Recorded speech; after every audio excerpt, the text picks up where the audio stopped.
Assalamualaikum warahmatullahi wabarakatuh. Sahabat Ramadan Karim, Alhamdulillah usai bersantap sahur dan melaksanakan sholat subuh, saya bersiap untuk kembali mengajak sahabat berkunjung ke sejumlah masjid di Nusantara. Masjid-masjid yang khas dan bersejarah dan ternyata begitu banyak tersebar di negeri tercinta ini. Dan sekarang saya sedang berkunjung ke sebuah kabupaten yang terletak di barat laut Provinsi Jawa Tengah, yaitu Tegal.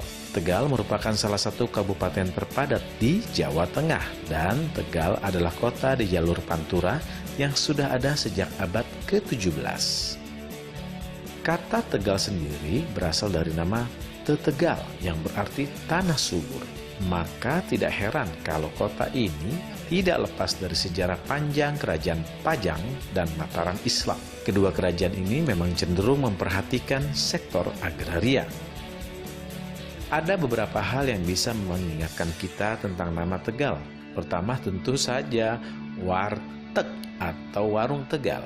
Jenis warung yang keberadaannya mendominasi Pulau Jawa, dan kedua, apalagi kalau bukan dialek atau logat bicara warganya yang sangat khas dan seringkali dijadikan bahan gurauan di acara hiburan karena terdengar lucu atau istilah lainnya ngapak. Dan hal yang ketiga, terutama bagi para pelaku wisata religi, tak lain adalah Masjid Kalisoka. Masjid yang konon sudah berdiri sejak abad 16 ini adalah masjid yang diyakini merupakan cikal bakal kota Tegal. Terletak di Kecamatan Kalisoka, Kecamatan Dukuhwaru, Kabupaten Tegal. Memang tidak ada literatur yang pasti mengenai tahun pembangunannya. Tapi menurut cerita rakyat, pembangunan masjid ini dilakukan oleh Pangeran Purbaya, anak dari seorang Sultan Agung Kerajaan Mataram.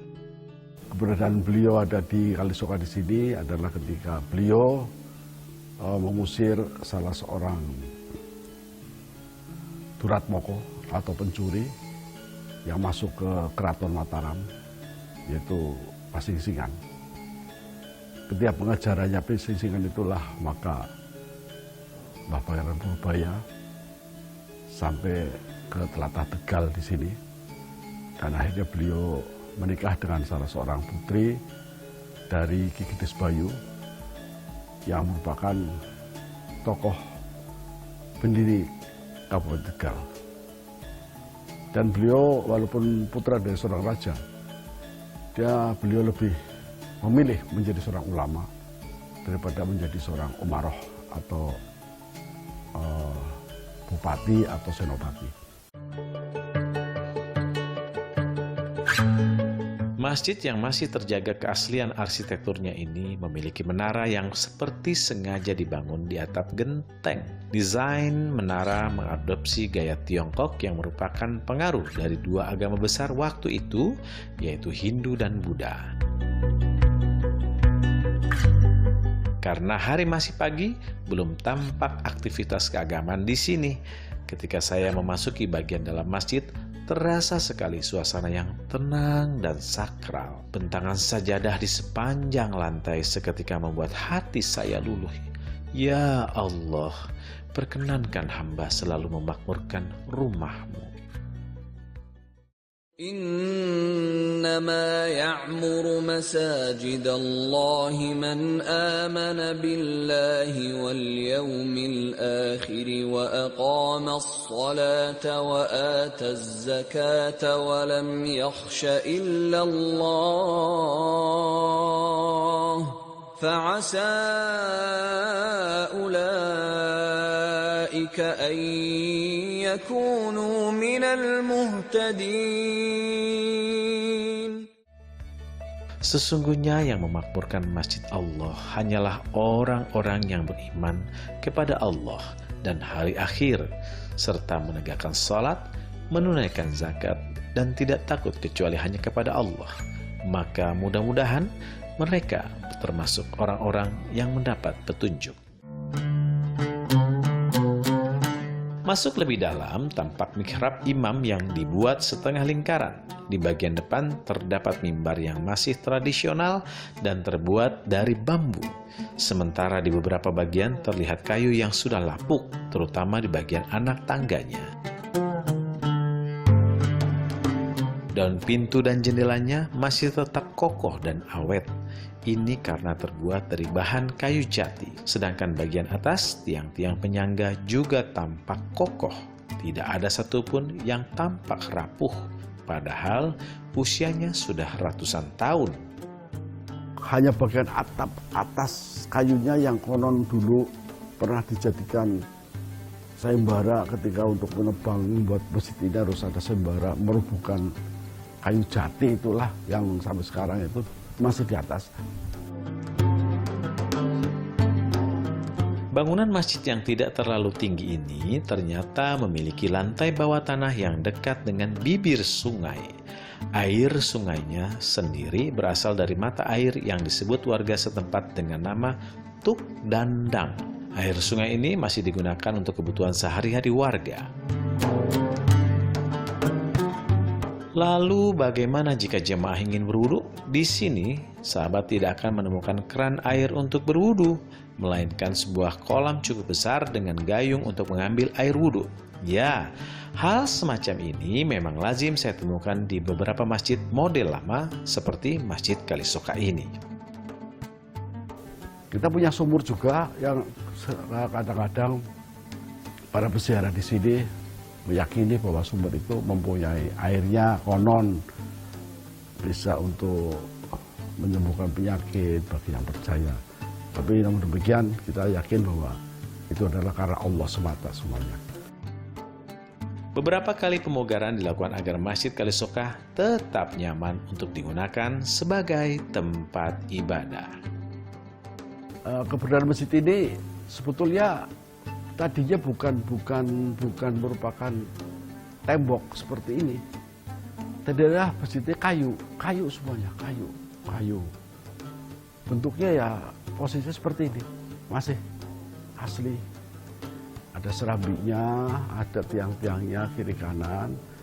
Hanya setelah dipugar, akhirnya dilapis dengan tembok.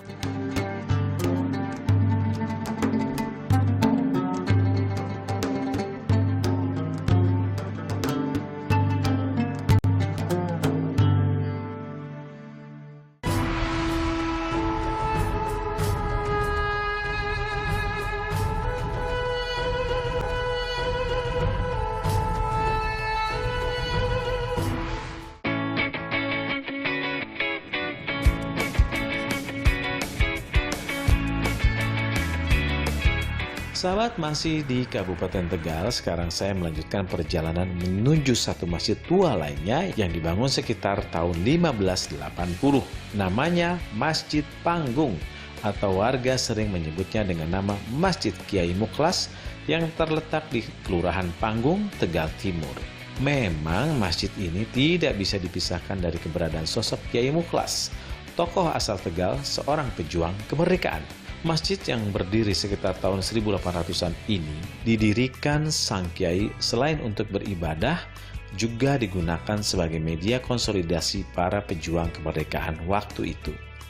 Almarhum Kiai Haji Muklas itu adalah salah satu putra Kiai Haji Hasan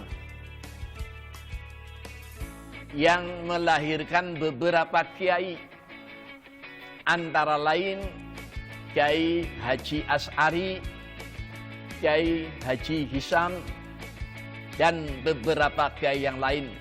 Ada 9 orang. Sampai sekarang kegiatan rutin ibadah masih dilakukan di masjid ini. Mengenai informasi tentang sejarah masjid, kita bisa melihat beberapa keterangan yang tertulis pada dindingnya. Jadi yang asli adalah Kanjeng diri Mekuto yang di atas, yang tadinya 1, ya, sekarang ada ditambah kecil-kecil, itu yang di atas, ya.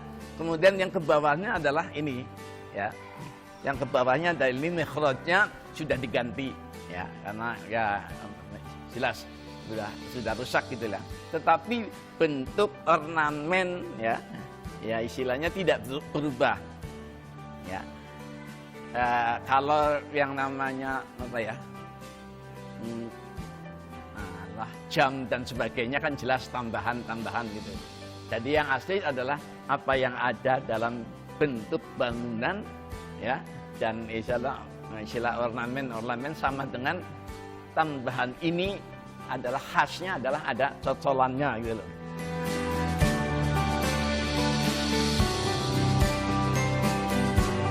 Peninggalan lain yang menurut saya unik adalah ornamen segitiga yang tajam ke bawah. Konon, ornamen ini menyerupai bambu runcing yang digunakan penduduk melawan penjajah, dan doa-doa sang kiai selalu menyertai perlawanan menggunakan bambu runcing ini. Ya, seperti juga zaman baginda Nabi Muhammad SAW, keberadaan masjid memiliki beberapa fungsi di zaman itu, yakni sebagai tempat ibadah dan pembelajaran, sebagai tempat musyawarah, merawat orang sakit, dan asrama. Masjid Kiai Muklas ini dulu juga pernah dijadikan asrama para santri di area sekitar masjid. Bisa dibayangkan betapa makmurnya masjid ketika itu. Sahabat, begitu hebatnya perang kemerdekaan di kota ini saat itu, bahkan masjid ini pernah dibombardir pasukan kolonial Belanda dari laut. Masjid ini sudah berkali-kali dibom dari laut oleh Belanda karena tahu di sini adalah pusat daripada kegiatan pejuang-pejuang. Alhamdulillah diberitahu oleh intel Islam bahwasanya Bapak harus segera meninggalkan Tegal.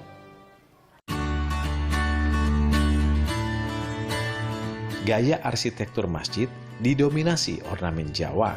Cat warna putih menghiasi setiap bagian masjid yang tidak terlalu besar ini. Memiliki daun pintu model lama dan ventilasi bermaterial besi khas Jawa. Untuk mihrabnya sendiri terasa agak lebih luas karena dipisah oleh sebuah partisi kayu.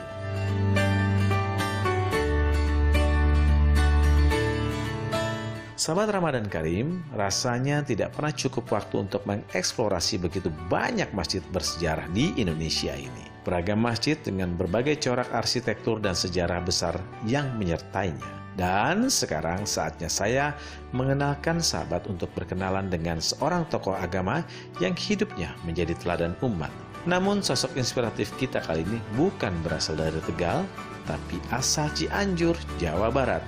Sekarang saatnya perjalanan religi ini saya lanjutkan ke Tanah Sunda, Jawa Barat.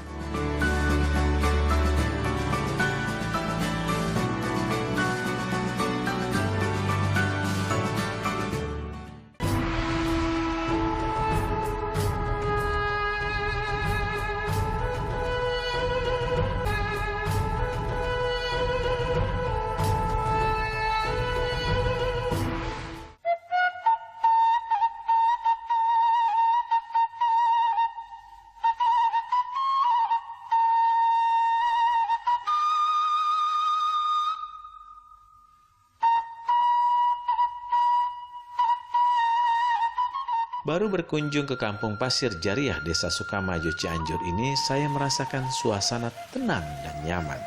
Hamparan sawah dan deretan tanaman jagung tampak hijau, enak dipandang. Masya Allah. Jalan kecil yang sudah beraspal membelah jajaran rumah warga. Tampak anak-anak kecil sedang berjalan. Mereka rupanya para murid sebuah pesantren yang berada tak jauh dari jalan raya yang saya lewati tadi.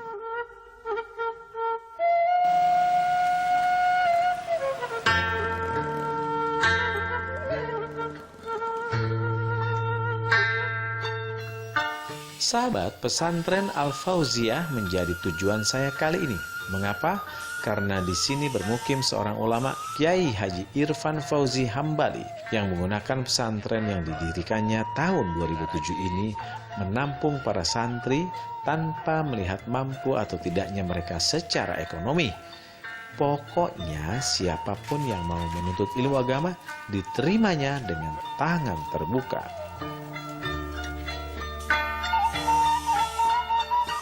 Saya juga merasakan kalau tidak mampu terus mau belajar gimana, itu satu ya. Makanya sedikit besarnya saya juga pengen lah gitunya, pengen yang anak yang lain yang enggak, yang dengan sama dengan saya ingin mempunyai ilmu. Soalnya kalau saya kadang ceramah ke daerah ya, saya kadang diakhiri ceramah saya Barangkali ada anak bapak, ibu yang mau ngaji di pesantren saya, silakan. Kalau punya bekal bawa, kalau nggak, insya Allah karena rezeki bukan urusan kita, Allah yang ngatur. Alhamdulillah, alhamdulillah. Jadi kalau ceramah saya ke Cianjur Selatan, itu kebetulan ini juga ada beberapa orang yang 2 hari 3 hari seminggu ada yang Kang ini tapi yang gimana Kang ceritakan, ya udahlah.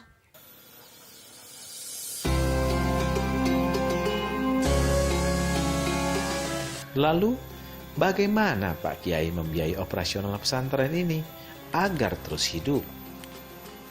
Saya juga merasakan dulu, mau ganti kitab juga minta sama Bapak. Nantilah, ini ada borongan macul dulu, akhirnya saya kerja. Dari sana saya mulai. Makanya sekarang alhamdulillah anak-anak, bukan saya sombong, mohon maaf, saya siapkan kitabnya juga.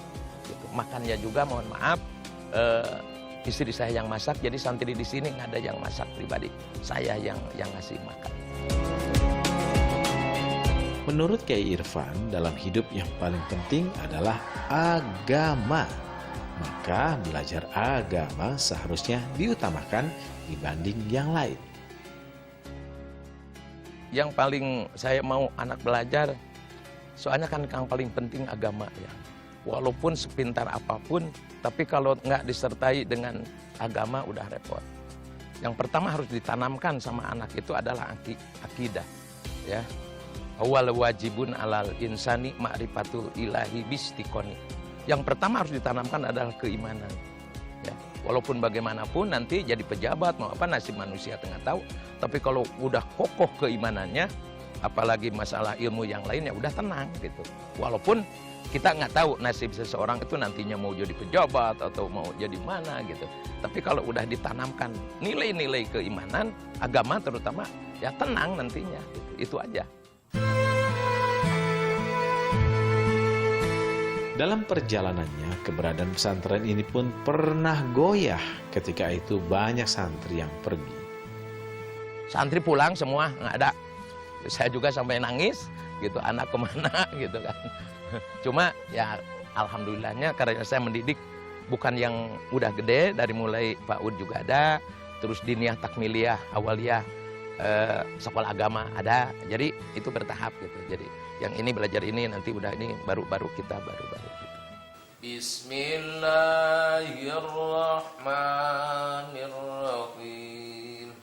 Au ta'tiya billah, au ta'tiya billahi wal malaikati fatila.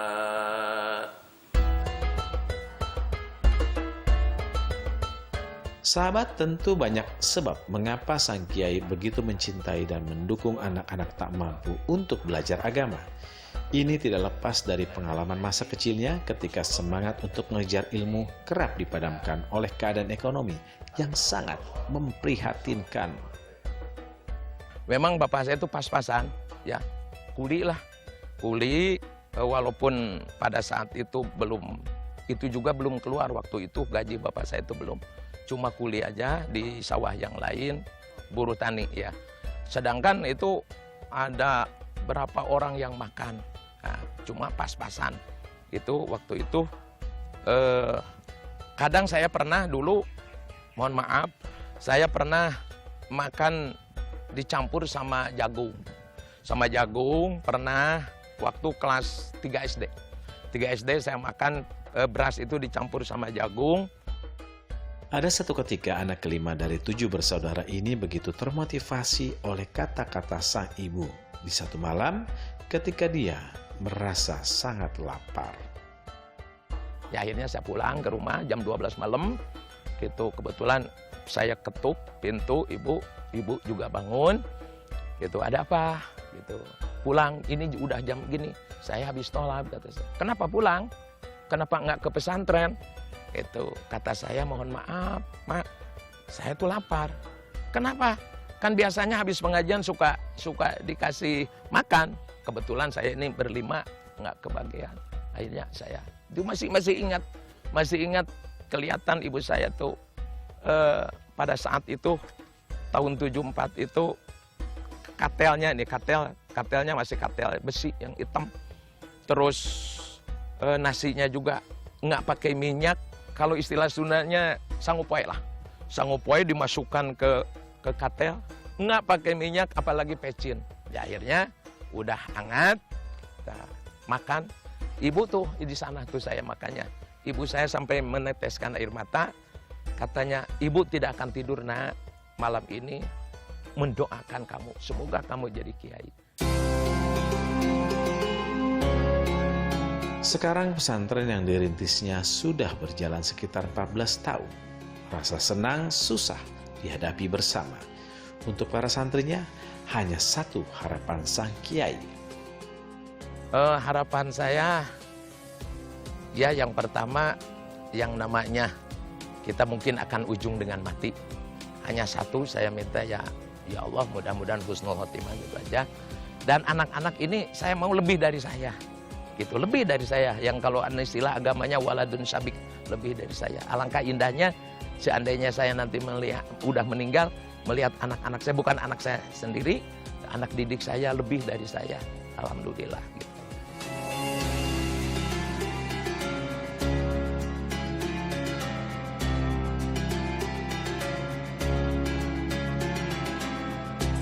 Dengan menyebut nama Allah yang Maha Pengasih, lagi Maha Penyayang. Ya Allah, jadikanlah sebaik-baiknya umurku hingga akhirnya, sebaik-baiknya perbuatanku hingga kesudahannya, dan sebaik-baiknya masaku hingga menjumpaimu.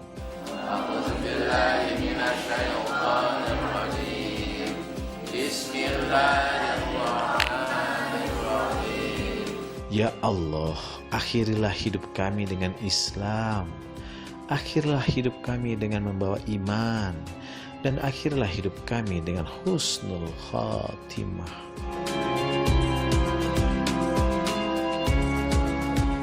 Sahabat Ramadan Karim, sungguh kebahagiaan yang tak terbayangkan ketika seorang wafat dengan husnul khatimah. Karena itulah yang senantiasa menjadi tujuan setiap umat yang berkhidmat akan kasih sayang dan kebesaran Sang Pencipta, Allah Subhanahu wa Ta'ala. Semoga sang kiai diberikan umur panjang dan ilmunya senantiasa bermanfaat untuk umat. Amin. Saya pamit. Wassalamualaikum warahmatullahi wabarakatuh.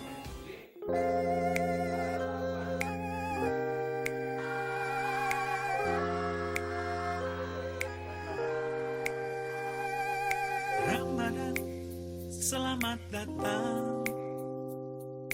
Ramadan, sajadah terbentang.